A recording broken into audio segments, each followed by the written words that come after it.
Hello, Sai family. It's an honor and pleasure to say a few words at the opening of your R&T Center today.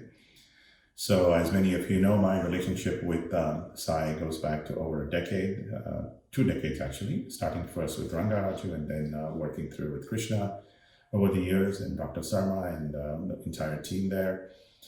Done over about 10 plus programs with Sai, successful programs, one entering phase 2, many partner programs.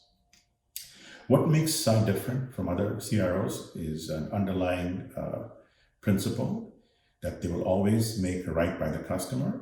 So besides the technical experience, there is an incredible amount of trust that has built over the years. I wish Sai many fruitful years going forward, and all many successes. And for Krishna, I have few words to say. Don't forget the little guys, Krishna. Don't forget the little guys. Thank you all, and good wishes for many prosperous years ahead.